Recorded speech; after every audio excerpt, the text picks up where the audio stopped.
నమస్తే, welcome to Andhraprabha. నేను Sirisha. Producer నట్ కుమార్ గారి దగ్గరికి వచ్చాం మనం. నమస్తే సార్. సార్, ఈరోజు చూసుకుంటే పైరసీ భూతం అంటే దాదాపుగా కొన్ని సంవత్సరాల నుంచి ఇండస్ట్రీని అతలాకుతలం చేస్తోంది. 2005-6 నుంచి చూసుకుంటే అప్పట్లోనే పెద్ద హీరోలు రోడ్డు మీదకి వచ్చి ఈ పైరసీని అరికట్టాలి అని చెప్పేసి మాట్లాడడం జరిగింది. మనం DVD ప్లేయర్స్ దగ్గర నుంచి కూడా ఉంది సార్. ఇప్పుడు ఇన్ని సంవత్సరాల తర్వాత కాస్త ఇది పోలీసులు దీన్ని ఛేదించినట్టుగా తెలుస్తోంది. అంటే ఐబొమ్మ ఏదైతే ఉందో దాని నుంచి పైరసీని పట్టుకున్నాము అని చెప్తున్నారు. కానీ వాళ్ళు కూడా ఇండస్ట్రీకి ఒక సవాల్ విసురుతున్నారు. అంటే ఎలా చూడొచ్చు అంటారు? ఇండస్ట్రీ పెద్దలు ఏ విధంగా తీసుకుంటారు, పోలీసులు ఏ విధంగా? ఇప్పుడు ఐబొమ్మ అనేది ఒక వెబ్సైట్ ఎక్కడో మన ఇతర దేశాల్లో నుంచి అక్కడ టెలికాస్ట్ చేస్తూ వస్తుంటుంది. ఒక మార్గం. దాన్ని అక్కడ ముఠాని ఎలాగెళ్తుంది, ఏంటి, ఎక్కడి నుంచి వెళ్తుంది, ఎలా దీన్ని పడుతున్నారు అనేది మెయిన్ ముఠాని పట్టారు. దాంట్లో ఒక మ్యాక్సిమం ఛేదించారు పోలీసులు. ఎవరో ఛేదించింది ఇప్పుడు దాకా ఛేదించారు. 22,000 కోట్లు నష్టపోయింది అంటున్నారు. మీరు ఫస్ట్నే చెప్పారు పైరసీ కోసం ఎంతో కష్టపడ్డారు, రోడ్డు మీదకి వచ్చారు, హీరోలు నిలబడ్డారు, కూర్చున్నారని. మనలో నిజాయితీగా వచ్చి ధర్నా చేస్తే, మనలో నిజాయితీ ఉంటే మనం ప్రేక్షకుడికి ఎందుకు దూరం అవుతాం, మన పైరసీకి ఎందుకు దగ్గర అవుతాడు? మనం హీరోని ప్రేమిస్తే మనం ఎప్పుడైతే థియేటర్కి అందుబాటులో రేట్ లేకుండా మనం అబ్నార్మల్ రేట్స్ పెట్టి మనం ఇచ్చినప్పుడు అది 100% ఆ వ్యక్తి సినిమా చూడాలి అంటే పైరసీ అంటే తప్పుదోవ పడతాడు. లేదా మనకు ఆ తప్పుడు రూట్ మనకు వద్దు, మనం పైరసీ మనం ఏదైతే ఓటీటీ అఫీషియల్గా వస్తుందో చూద్దాం అనుకుంటాడు. కొంతమంది నిజాయితీ పరులు ఏం చేస్తారు, నో ఓటీటీలో వస్తే చూద్దాం అనుకుంటారు. లేదనుకుంటే ఇప్పటికిప్పుడు మా హీరో సినిమా చూసేయాలనుకున్నప్పుడు పైరసీకి దారి తీస్తుంది. ఎందుకంటే 1000 రూపాయలు, 700, 300, 200 రూపాయల టికెట్ కొనలేని పరిస్థితుల్లో హైబొమ్మ లేకపోతే మూవీ రీల్స్ అలా మొదలు పెడుతున్నారు. ఇప్పుడు ఒకప్పుడు పైరసీ అంటే థియేటర్లోనో లేకపోతే ఇంకొకరు టెక్నిక్ అయ్యేది. ఇప్పుడు పైరసీ అంటే direct HD quality morning 7 o'clock, 6 o'clock, 8 o'clock release అవుతుంది. అంటే మన సినిమా కంటే ముందు వాళ్ళు చేస్తున్నారు. వాళ్ళు మొత్తం టోటల్గా అందరూ ఆ టైం కోసం వెయిటింగ్ చేసి మొత్తం డౌన్లోడ్ చేసుకుంటున్నారు కొన్ని కోట్ల మంది. ఆ డౌన్లోడ్ చేయడానికి HD ప్రింట్ ఎక్కడి నుంచి వస్తుంది, ఎలాగెళ్తుంది? HD ప్రింట్ వెళ్ళాలంటే మార్గాలు, ఒకటి క్యూబ్, ఒకటి అదే డిజిటల్ ప్లాట్ఫామ్స్, ఒకటి సెన్సార్ దగ్గర నుంచి, ఒకటి మనం ఏదైతే మనం ఓవర్ సైజ్కి పంపిస్తున్నామో ఆన్లైన్లో పంపిస్తున్నామో లేకపోతే అక్కడి నుంచి అవ్వాలి. ఇవన్నీ కాకపోతే డబ్బింగ్ థియేటర్ నుంచి అవ్వాలి, లేదా మిక్సింగ్ అవ్వాలి, లేదా డిఏలో అవ్వాలి, లేదా ఫైనల్ మిక్సింగ్. అంటే ఇది మన ప్రొడక్షన్ కాస్ట్, ప్రొడక్షన్ కంట్రోల్ నుంచి వెళ్ళాలి. అంటే మనం ఎలా కాపాడుకుంటున్నామో మనకి ఇప్పుడు ఉన్న పరిస్థితుల్లో మనం సెక్యూరిటీ పెట్టుకొని మన దగ్గర ఎంతమంది పనిచేస్తున్నారో వాళ్ళకి ఐడెంటిటీ కార్డులు ఇచ్చుకుంటూ, వాళ్ళ ఫోన్ నెంబర్స్ మనం చెక్ చేసుకుంటూ, వాళ్ళ మెయిల్ ఐడీలు మనం చెక్ చేసుకుంటూ మ్యాక్సిమం మనం దాని మీద దృష్టి సాధించాలి. అంటే మన చేతుల నుంచి బయటికి వెళ్ళకుండా సెక్యూరిటీగా మనం తీసుకోవాలి. ఇప్పుడు మనం డబ్బు జోరు పెట్టుకుంటున్నాం, డబ్బుని ఎంత జాగ్రత్తగా దాచుకుంటున్నాం, మనం ఆర్టిస్ట్ కూడా అంతే జాగ్రత్తగా ఎక్కడికి వెళ్తుంది, ఎక్కడ యాంక్ చేస్తున్నారు, యాంకింగ్ చేస్తున్నప్పుడు ఎలా, ఇదన్నీ మనం జాగ్రత్త పడవలసిన బాధ్యత నిర్మాత మీద ఉంది. రెండోది, పోలీసులు ఈరోజు తీసుకున్న చర్య అభినందనీయం. మనం ఏమంటున్నాం అంటే ప్రేక్షకుడిని మనం దూరం చేసినప్పుడే ఇలాంటి వాటికి అలవాటు పడుతున్నాడు. 2 క్వశ్చన్స్ ఉన్నాయి సార్ నాయి. ఏంటంటే తెలుగులో ఒక లెటర్ వచ్చింది పోలీసులకి, ప్యూర్ తెలుగులో ఒక లెటర్ పంపించారు. ఆ వార్నింగ్ లెటర్ ఏదైతే ఉందో, అంటే హీరోలకి మీరు ఎందుకు ఇంత పెద్ద ఎత్తున రెమ్యునరేషన్ ఇస్తున్నారు, అలాగే లొకేషన్స్కి ఎందుకు అవుట్ ఆఫ్ వెళ్ళి అంత ఖర్చు పెట్టి ఫైనల్గా మిడిల్ క్లాస్ పీపుల్ ఏదైతే ఉందో మధ్యతరగతి వాళ్ళ మీదే కదా ఈ డబ్బులన్నీ వేస్తున్నారు మీరు.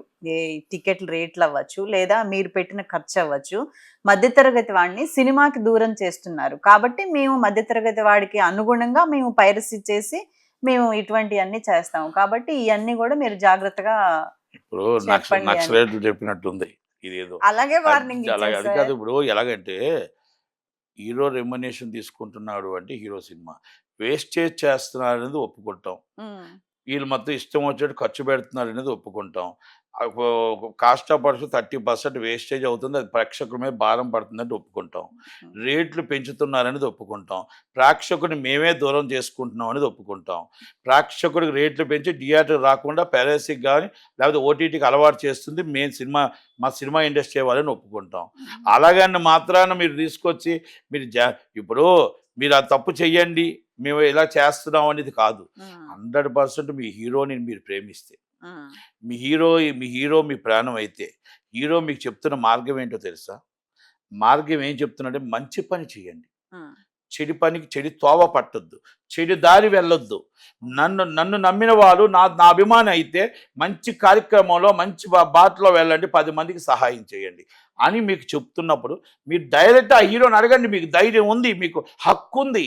యాజ్ రైట్ సార్, మీరు అన్నీ చెప్తున్నారు హీరో గారు, మీరు బాగా చెప్తున్నారు, 10 మందికి మంచి చేయమని అన్నీ చేయమని చెప్తున్నారు కదా సార్. మీరంటే పిచ్చి సార్, మీరంటే ప్రాణం సార్, మా తల్లిదండ్రుల తర్వాత మిమ్మల్నే సార్ మేము ప్రేమిస్తాం. కానీ ఇంత రేట్లు పెట్టుకుంటే మేము ఎక్కడి నుంచి తేవాలి సార్? మా జీతాలు ఎంత, మా ఆదాయం ఎంత? మీ సినిమా ఇన్ని వేల రూపాయలు పెట్టుకొని ఎలా చూడగలుగుతాం సార్? అందుకే మేము తప్పుదో పడుతున్నాం సార్. దయచేసి రేట్లు పెంచొద్దు సార్, రేట్లు తగ్గించండి సార్ అని మీరు అడగకుండా మా 20,000 హీరో సినిమా కొంటాం, మేము 30,000 కొంటాం, మీకు 1,00,00,000 కొంటాం అని మీరే కింద మెసేజ్లు పెడతారు. మళ్ళీ మీరే మా హీరో కోసం మొత్తం ప్రాణం ఇస్తూ ఉంటారు.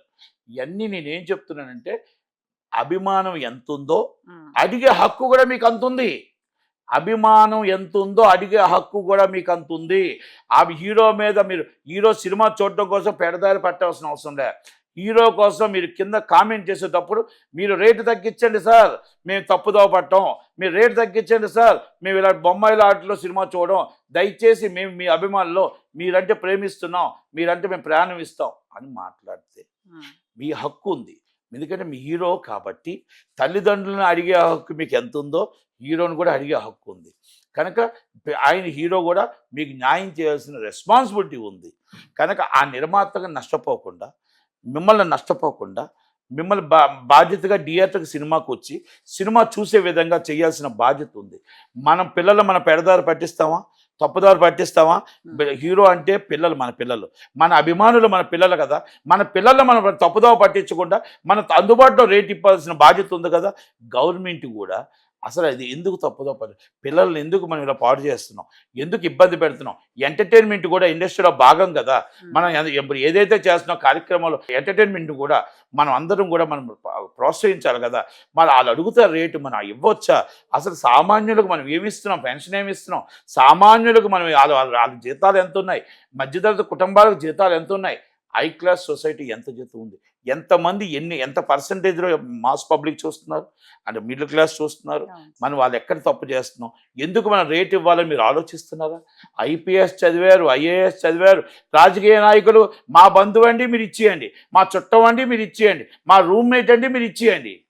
ఇది ఎక్కడ న్యాయం అండి? ఆయన మా కులపోడండి మీరు ఇచ్చేయండి. ఇది ఎక్కడ న్యాయం అండి? మీరు ప్రేక్షకుడిని రాకుండా దూరం చేస్తుంది మీరే, మీ అభిమానులను దూరం చేసుకుంటుంది మీరే. మీ అభిమానులు తప్పుదో పట్టించడానికి పెరదారు పట్టించి పెరసిలో ఐబొమ్మలో చేస్తున్నట్టు మీరే. కనుక మన అభిమానాన్ని మనం కాపాడుకోండి, మన అభిమానాన్ని మనం కాపాడుకోండి, వాళ్ళు క్యాష్ చేయకుండా మాట్లాడుకోండి. అందుకే నేను కూడా అభిమానులందరికీ నా రిక్వెస్ట్, సార్ మీరు అడిగే హక్కు హీరో గారి మీద ఉంది. మీరు అడగండి, ఆ హీరో గారిని అడగండి, అన్నయ్య మీ సినిమా చూడాలంటే మాకు రేటు తగ్గించండి, అన్నయ్య మేము సినిమా చూడాలంటే మా భవిష్యత్తు ఏంటి, మా జీవితం ఏంటి, ఎంత పెట్టి కొనగలం? మీ 1000 కొనుక్కుంటున్నాడు, 20,000 కొంటానన్నాడు, 30,000 కొంటున్నాడు, 10 మంది ఉండొచ్చు అన్నయ్య, 90 మంది పరిస్థితి ఏంటి? మేము 90 మంది ఇలా ఐబొమ్మ లాంటి దాన్ని చూస్తున్నాం, ఐబొమ్మ లాంటి దాన్ని మేము అలవాటు పడిపోతున్నాం. దయచేసి మీ ప్రేమ, మీ పిచ్చి, మీతో సినిమా ఫస్ట్ డే చూడాలని ఒక ప్రేమతో మాకు రేటు రాక, మాకు రేట్లు 1000 రూపాయలు 800 రూపాయలు కొనలేక మేము సినిమా చూస్తున్నాం అన్నయ్య. దయచేసి రేట్లు తగ్గించి మా ఆదాయం ఎంత ఉందో ఒకసారి ఆలోచించి, రోజు మేము ఆటో డ్రైవర్గా బతుకుతున్నాం, రోజువారు బండి వేసుకొని బతుకుతున్నాం, రోజువారు కూలివారు చేసుకొని బతుకుతున్నాం, అయినా మీ అభిమానంతో మేము ఉన్నాం కాబట్టి అన్న మాకు రేట్లు తగ్గించండి అన్న అడిగే హక్కు ప్రతి అభిమానికి ఉంది. అడిగే హక్కు ఇప్పుడు హీరో మీద కోపంతో మీరు ఐబొమ్మలో సినిమా చూస్తే ఆ నిర్మాత నష్టపోతాడు, అలాగే మరి గవర్నమెంట్ నష్టపోతుంది. అందుకే గవర్నమెంట్ బాధ్యతగా ఉంటుంది. గవర్నమెంట్ మా చుట్టాలు, మా బంధువులు, మా కులపోలను తీసేసి సినిమా కూడా భాగమే, ఎంటర్టైన్మెంట్ కూడా ఒక భాగమే, అందుకే ప్రేక్షకుడు దగ్గర చేద్దాం అని చెప్పి మీరు రేట్లు ఇవ్వకుండా ఎంత రేటు ఇస్తే సరిపోతుందో చూసి రేట్లు ఇవ్వడమా? లేకపోతే మీరు 50,000 అడిగితే 50,000 రేట్ ఇచ్చి మరి ఇలా మాది నిర్మాతల్ని మరి ఎవరైతే ఉన్నారో ప్రేక్షకుడిని మనం తప్పుదో పట్టిస్తామా? నిర్ణయం హీరో మీద, నిర్ణయం గవర్నమెంట్ మీద, నిర్ణయం అభిమానుల మీద ఉంటుంది తప్ప మనం ఎన్నిసార్లు అరిసినా, ఎన్నిసార్లు చెప్పినా అభిమాని ఆలోచించాలి, హీరో ఆలోచించాలి, గవర్నమెంట్ ఆలోచించాలి. అవి ఆలోచించకపోతే ఎంతమంది ఈరోజు బొమ్మాయి వెళ్ళిపోవచ్చు, మూవీ వెళ్ళిపోవచ్చు, ఇంకొక బొమ్మాయి వస్తుంది. కానీ ఏ రోజైతే మనం అందుబాటులో ఉంటామో, అందుబాటు ధరల్లో ఉంటామో ఆ రోజు ఏ తప్పు జరగకుండా ఉంటుంది. కాబట్టి మనం అదే ఆలోచనతో, అదే మాటలతో హీరోలు కానీ, దయచేసి గవర్నమెంట్లు కానీ మీరు ఎంటర్టైన్మెంట్ కూడా భాగమని పునరాలోచించుకుంటూ బాగుంటుంది అనేది నా మనసు. నేను చెప్తూ ఉన్నాను, అది రిక్వెస్ట్ చేస్తూ ఉన్నాను. Thank you very much. Thank you.